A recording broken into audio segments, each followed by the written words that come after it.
Have you ever been hiking in the middle of nowhere, feeling the vast wilderness watching your every move? Alyssa, Naomi, and Peter had been planning this hiking trip for months, eagerly awaiting the chance to escape the monotony of their daily lives. The Appalachian wilderness seemed like the perfect getaway, remote, beautiful, and untouched by modern chaos. The sun was beginning to set as they reached the trailhead, bathing the forest in a warm golden light. It was late afternoon, and the trio knew they had just enough time to hike a few miles in before setting up camp for the night. The forest was mesmerizing, with sunlight filtering through the towering trees, creating dancing shadows on the leaf-covered ground. The air was fresh and crisp, filled with the earthy aroma of moss and pine. As they began their hike, the group was in high spirits, laughing and chatting about their plans for the weekend. Naomi led the way, her energy infectious as she talked about all the wildlife they might encounter. Peter followed close behind, snapping photos with his phone, while Alyssa lingered at the back, taking in the serenity of their surroundings. But as they ventured deeper into the forest, Alyssa couldn't shake a strange feeling of unease. It was subtle at first, a nagging awareness in the back of her mind, like an itch she couldn't scratch. The forest seemed too quiet. She told herself it was just her imagination, but the further they went, the stronger the sensation became. When they reached a small creek, they decided to take a short break. The water was clear and cold, and they refilled their bottles while munching on granola bars. Peter joked about the possibility of encountering bears, but Naomi waved him off, assuring Alyssa that they were too far south to worry about grizzlies. Still, the thought lingered in Alyssa's mind as they packed up and resumed their hike. As the sun dipped lower in the sky, the forest's atmosphere changed. The golden light faded, replaced by long shadows that stretched across the trail. The dense canopy above darkened, blotting out the remnants of daylight. Alyssa noticed that the cheerful chirping of birds had stopped, replaced by an unsettling silence. Even the rustling of leaves seemed muted, as though the forest was holding its breath. By the time they found a suitable clearing to set up camp, dusk had fallen, and the air had grown chilly. The clearing was small but adequate, surrounded by tall trees that loomed like silent sentinels. Naomi and Peter quickly got to work pitching the tent, while Alyssa volunteered to gather firewood. She ventured a short distance from the campsite, scanning the ground for dry branches and twigs. As she crouched to pick up a fallen limb, she froze. Just a few feet away, imprinted in the soft dirt, was a footprint. It was large and unmistakably human, but something about it felt off. The print was barefoot, and the toes were spread unnaturally wide, as though whoever had left it wasn't accustomed to wearing shoes. The edges of the print were crisp and fresh, as if it had been made only moments ago. Alyssa's stomach churned as she called out to her friends. "Hey guys, come look at this." Naomi and Peter joined her, their flashlights illuminating the footprint. Peter crouched down to examine it, frowning. "That's weird," he said. "There shouldn't be anyone else out here. This trail isn't exactly popular." Naomi tried to brush it off, though her voice wavered slightly. "Maybe it's from earlier today. Someone could have hiked through before us. But why would they be barefoot?" Alyssa asked, her eyes darting around the darkening forest. The shadows seemed deeper now, the trees more oppressive. Peter straightened up and shrugged. "Let's just keep an eye out. If someone's out here, we'll probably hear them before we see them." Trying to shake off her unease, Alyssa returned to collecting firewood while her friends finished setting up the tent. By the time the fire was lit, night had fully fallen, and the clearing was bathed in flickering orange light. They huddled around the flames, their laughter and conversation doing little to dispel the growing sense of isolation. It was Naomi who first noticed the sound, a faint rustling coming from the direction of the trail they'd hiked earlier. She held up a hand to silence the others, tilting her head to listen. The sound came again, soft, deliberate, like someone stepping on dry leaves. "Did you hear that?" she whispered. Peter nodded, his face serious for the first time all evening. He grabbed his flashlight and aimed it toward the trees. The beam of light cut through the darkness, but it revealed nothing unusual, just the dense forest, silent and still. "It's probably just an animal," he said, though his voice lacked conviction. Alyssa wrapped her arms around herself, her eyes scanning the shadows beyond the firelight. She didn't say anything, but the nagging sense of being watched had returned, stronger than ever. As the night wore on, the group tried to ignore the unease settling over them. They told stories, played cards, and tried to laugh off their nerves, but the mood had shifted. Every so often, one of them would glance toward the trees, their ears straining for any hint of movement. Around midnight, they decided to call it a night. Alyssa climbed into the tent first, grateful for the thin barrier it provided against the oppressive darkness. Naomi and Peter followed, zipping the flap closed behind them. The tent felt cramped and claustrophobic, but Alyssa found some comfort in the closeness of her friends. She was just beginning to drift off when a sound jolted her awake. A sharp snap, like a branch breaking underfoot. Her eyes flew open, and she held her breath, straining to hear. The sound came again, closer this time. "Did you hear that?" she whispered, her voice barely audible over the pounding of her heart. Naomi stirred beside her, muttering groggily, "It's just the wind." But Alyssa knew better. The sound wasn't random. It was deliberate. Footsteps. Peter grabbed his flashlight and unzipped the tent flap, shining the beam into the darkness. For a moment, there was nothing but trees and shadows. Then, just as he was about to lower the flashlight, something moved. It was quick, almost imperceptible, a flicker of motion at the edge of the clearing. Peter froze, his flashlight trembling in his hand. "What is it?" Naomi asked, her voice trembling.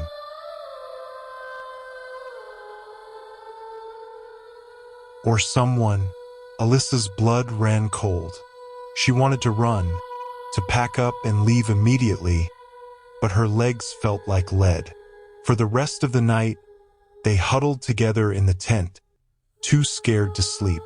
The footsteps came and went, circling the clearing, always just out of sight.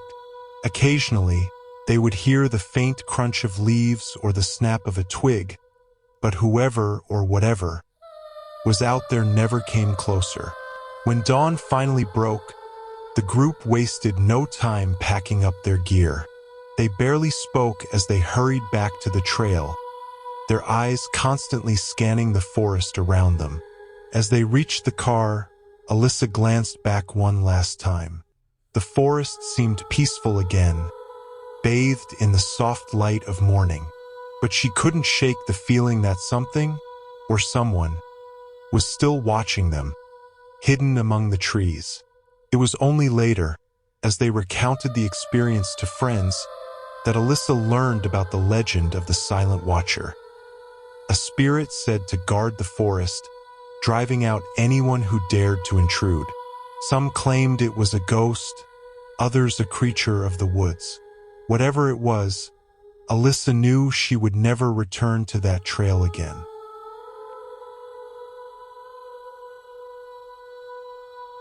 Eric had always loved the outdoors.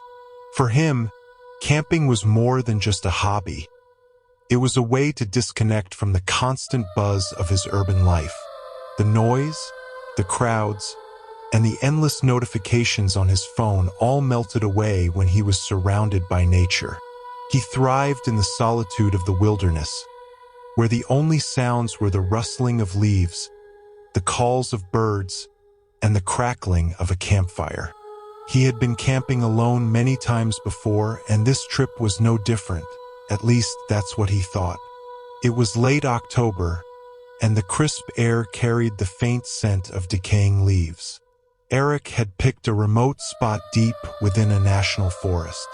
The trail he followed was unmarked, known only to seasoned campers who preferred to avoid crowded campgrounds. It was exactly what he wanted: isolation and the freedom to explore without running into another soul. He parked his car at a small gravel lot near the edge of the forest, hoisted his backpack onto his shoulders, and started his hike. The first day went as planned. The hike was challenging but rewarding, with breathtaking views of rolling hills covered in fiery autumn colors. The trail wound through dense woods, across small creeks, and up rocky inclines. Eric felt invigorated, his body humming with the familiar adrenaline that came from being completely alone in the wilderness. By late afternoon, he found a clearing to set up camp. It was perfect, flat ground, a circle of trees providing a natural windbreak, and a stunning view of the valley below. He pitched his tent, gathered firewood, and got a small fire going just as the sun dipped below the horizon. The orange and pink hues of the sky faded into deep blues and blacks, and the forest around him came alive with the sounds of the night. Crickets chirped, leaves rustled in the breeze, and occasionally, he heard the distant hoot of an owl. Eric cooked a simple dinner over the fire, savoring the quiet and the stars above. The first night passed uneventfully. Eric slept soundly, waking up refreshed and ready to explore more of the forest. He spent the day hiking off-trail, taking photos of the vibrant foliage and the wildlife he encountered along the way. By the time he returned to his campsite that evening, he was exhausted but content. He rekindled his fire, cooked another meal, and settled in for the night, the embers casting a warm glow against the dark trees. But the second night was different. It started with a noise that woke him in the middle of the night. At first, Eric thought it was just the wind. He lay still in his sleeping bag, listening. The sound came again, faint but distinct. It was a dragging noise, like something heavy being pulled across the forest floor. His heart began to race as he strained to hear more. The dragging stopped, replaced by a sharp crack, like a branch snapping underfoot. Eric sat up, his breath catching in his throat. He reached for his flashlight and unzipped the tent slowly, trying not to make a sound. The beam of light cut through the darkness, illuminating the trees just beyond his campsite. Everything looked normal, but the oppressive silence of the forest now felt heavy, unnatural. For the next hour, Eric sat by the tent's entrance, clutching his flashlight and knife, his ears straining for any sound. When nothing else happened, he convinced himself it was probably an animal, maybe a deer or a raccoon, and eventually lay back down. Sleep didn't come easily, but the rest of the night passed without incident. When morning came, Eric stepped out of his tent, feeling a little foolish for being so paranoid. But as he surveyed his campsite, he froze. His supplies were scattered across the ground. The food he had hung in a tree to keep away from animals was gone, and his camping gear had been rifled through. His map and compass were missing, as well as one of his hiking boots. He crouched down, examining the ground for tracks, but there was nothing clear, just a mix of trampled leaves and dirt. Anger replaced his fear. Probably some prankster, he muttered to himself. He decided to pack up and leave. The trip had lost its appeal, and he didn't want to stick around if someone was messing with him. As he packed his remaining gear, he felt that same uneasy sensation from the night before, the feeling of being watched. He turned quickly, scanning the trees, but there was nothing there. He shook his head, telling himself it was just his imagination, and set off toward the trail that would lead back to his car. The forest felt different on the hike back. The vibrant colors of the leaves seemed muted, and the air felt colder, heavier. Every so often, Eric stopped to listen, convinced he heard faint footsteps behind him. But every time he turned, the trail was empty. About halfway back, he noticed something strange. The trail was familiar, but the landmarks didn't seem quite right. He should have passed a large rock formation by now, or a small creek he had crossed on the way in, but neither appeared. Instead, the trail seemed to loop endlessly, winding through the same patch of trees. Panic began to set in as Eric realized he might be lost. He pulled out his phone, but there was no signal. Not unusual in such a remote area, but it only heightened his anxiety. He tried to retrace his steps, but the trail became harder to follow, the undergrowth thicker and more tangled. As the day wore on, the shadows grew longer, and Eric's fear deepened. He couldn't shake the feeling that he wasn't alone. Occasionally, he caught glimpses of movement in his peripheral vision, a flash of something pale darting between the trees. But when he turned to look, there was nothing there. Dusk fell, and Eric knew he had to set up camp again. He found a small clearing and hastily pitched his tent, his hands trembling as he worked. There was no time to gather firewood, and the darkness descended quickly, swallowing the forest in a suffocating blackness. Inside the tent, Eric sat with his flashlight and knife, his back pressed against the thin fabric as he listened to the night. The usual sounds of the forest were absent. No crickets, no rustling leaves, just an oppressive silence. The footsteps started again, soft and deliberate, circling the clearing. Eric held his breath, clutching his knife so tightly that his knuckles turned white. The footsteps stopped just outside the tent. For what felt like an eternity, he waited, every muscle in his body tense. And then came the voice. It was a whisper, low and raspy, just loud enough to be heard over the pounding of his heart. Eric, his blood turned to ice. How did it know his name? He wanted to scream, to run, but his body refused to move. The voice came again, closer this time, the sound seeping through the fabric of the tent like smoke. Eric, come out, he snapped. Gripping his knife, he unzipped the tent and lunged outside, shining his flashlight into the darkness. The beam illuminated the trees, the empty clearing, the stillness of the forest. There was no one there.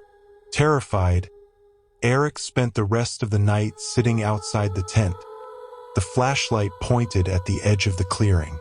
The voice didn't return, but the forest remained deathly silent, as if holding its breath. When dawn broke, Eric didn't waste a moment. He packed up his gear and started walking, desperate to find his way back to the car. The forest seemed endless, the trail looping back on itself no matter which direction he chose. Days later, a search party found his car still parked at the trailhead, but Eric was never seen again. His campsite was discovered abandoned, his tent torn apart and his belongings scattered. To this day, hikers who venture too deep into that forest report hearing whispers at night, calling them by name.